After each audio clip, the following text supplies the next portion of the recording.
we would like to know your views on price rise, the way forward. Miss Vinita Hariharan, please. Namaskar, Lal Goelji. It's really a pleasure to be on your show again and to share the panel with esteemed experts like Narendra ji and Dr. Santosh. And Dr. Santosh is also an alumni from my school, and it's a great pride to share the panel with you. Thank you so much. So as has already been explained by the panelists earlier, Narendra ji and Dr. Santosh has explained in very clear terms what is the concept of inflation and how does inflation arise and what is the current framework under which inflation is actually going slightly out of control. But I think we are getting the reins and we are trying to pull it under the framework soon. So as has been explained already, I think the global supply chains have been disrupted over the last 2 years, and entire the world and life itself was disrupted the last 2 years. We were all under lockdowns for so many months and such long periods. Therefore, supply chains have been heavily disrupted, and which is what gave rise to the entire supply constraint globally. So therefore, our export imports got impacted, like how it was explained earlier. And because exports and imports got impacted, it had an impact on the prices. And that, of course, was also the reason for the fuel price increase also. Apart from the fact that there is a cartel oil producing country cartel, which actually controls the price in such a way that it doesn't go below a certain level, even if the situation demands, they try to control it at a certain level. Therefore, we are always subject to that kind of regime, the global regime, as far as the fuel original crude oil price is concerned.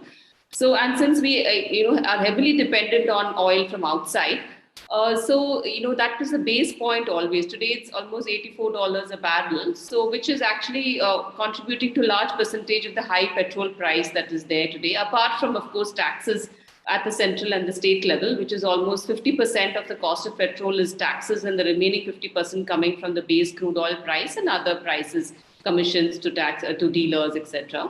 So as far as global crude oil prices are concerned, we cannot control it much. But as far as our tax regimes are concerned, we are trying to do our best in terms of, as there's been taken recently, the step of reducing the excise duty by the center is a great gesture. To actually trigger states to reduce their VATs also. So with states, almost I think 22 states have taken steps to reduce their VAT. Because, if you reduce VAT, there's a great impact on the final product, because it's a percentage on the cost after excise duty is calculated. Therefore, VAT plays a very crucial role, even though it's contributing maybe say 25% of the total cost, but since it's a percentage on the original cost, it has a great impact. Therefore, that's one way forward in which all states fall in line and reduce their VAT commensurate with the reduction in excise duty. And of course, the final solution in terms of the fuel price hike is to come under the GST regime, which is a contentious issue. States are not agreeing. Therefore, Centre has taken the olive branch and reduced the excise duties as a first step. But I think eventually we should all get into the GST framework. And so there would be uniform petrol price across the country. And also there are calculations to prove that if it comes under GST, there is almost a 45% reduction in prices in petrol. So that so much so for the petrol price hike, and because we have to stop a fuel price, because that's what is contributing to the inflation to a large extent. Because high fuel prices means high cost of transport, and therefore the high cost of the vegetables and food produce that is being transported to the markets. So that's how we can control the fuel prices going forward. And of course, also focusing on our domestic production. Now, that is something which this government has been very aggressive about, right from its, the day it took over on being Atmanirbhar. And promoting the concepts like vocal for local, and improving the produce at the local level, localized levels. And even globally, there is this concept of local economic development, which is about promoting economic development in and around a particular local body. As a smaller administrative unit as a local body should be able to trigger economic development around their, within their particular domain area. Maybe say, 10, 15 kilometers around a particular urban or rural local body, there needs to be a thriving economy. So which is what some missions like I worked on earlier, like the Chama Prasad Mukherjee Urban Mission, was focusing on encouraging economic activities within a core urban cluster. It was called a rural cluster, wherein we were trying to promote economic growth centers in rural areas.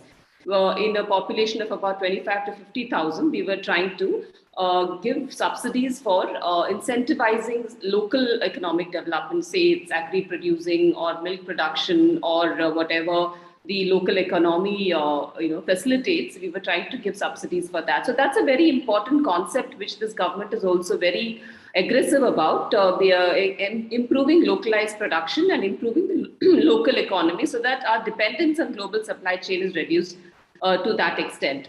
And as I mentioned about oil also, domestic exploration of oil is also something which is totally untapped in our country. So we need to really improve the strength of the oil producing companies like ONGC and other, and also, invite now with the disinvestment going strong, we would hope that we would have foreign expertise also coming in to improve our exploration capacities for fuel. So I would say that I would not dwell into the other aspects which has been so well explained by the earlier panelists and the macroeconomic reasons for the inflation, which they are much better equipped to explain that. But as far as my experience is concerned with the government programs and how we could actually go forward, I think local economic development, improve local strength in production of crude oil, as well as in production of other agricultural produce, which the government's policies are going in the right direction. As Dr. Patnaik also mentioned about edible oils and pulses, which is, we are heavily dependent on imports of these two products, which is actually also contributing to a large extent to the inflation. And another aspect about food inflation is this, we have gone towards, dependence on high value food items, like beyond cereals and all that. We are also looking at high value products like organic food and protein rich products, and for which our capacity, domestic production capacity, needs to be enhanced. So that is again another aspect in the food processing sector which we need to focus on. So apart from that, of course, the coal crunch is also an important, the coal shortage that was there. It's also contributing to a certain extent to the inflation, which is again because of the lockdowns and the shutdown due to COVID and the lack of workers in the mines, which is what actually contributed to the temporary shortage of coal. But still, I think the way forward, like the government is emphasizing on use of renewable energy. Now, that is something which is extremely good, because in the way our government is so aggressive about renewable energy and tapping energy from the sun and the wind, I think that is extremely the right way to go forward. Because that is something which is a perennial source of energy. And if we improve our capacities for production of this renewable energy, I think that will go a long way in making our country self-reliant as far as energy sources is concerned. So I think that's again the right way to go. But again, I think we need to expedite our capacities for facilitating the use of electric cars and facilitating the use of hybrid powered cars, by, of course, as you all know very well, improving the stations of fuel recharging stations, and helping, and also reducing the prices of these cars and automobiles for the common man, because still it's out of purview for a common man. A small car costs around 20 lakhs today, electric powered cars. So I think that's not affordable for many middle class people. So I think that's something, because that will come with economies of scale, so for which we need to improve our production capacities. So I think this is what I would like to say in short. And of course, inflation targeting regime is a very tightrope walk, like Dr. Santosh just mentioned. We look at various aspects, the exports, the imports, the local production, then the benefit for the farmers. And as far as the farmers is concerned about agricultural output, I think we've done pretty well during the COVID in terms of improving our agricultural output. And the 3 farm laws, which many states have actually implemented, although there are symbolic riots or protests, but still many states have quietly amended their laws and they've started using the ENAM portal. And I think that's a very good way of improving the, the capacity for the farmers to link with the markets, so that they don't really need to depend so much on exports. They can cater to the domestic producers and domestic consumers through the digital portals. But again, the last mile, that's another important aspect which the government has to really focus on, is to improve the last mile implementation of the schemes. So because that's another reason for inflation, is there's a lot of money in the market and in the, with the government also, in terms of the schemes and the big budget schemes. We announced the Atmanirbhar package, 3 lakh crore, and then recently also the budget of India itself is around, it's a huge 27 lakh crore.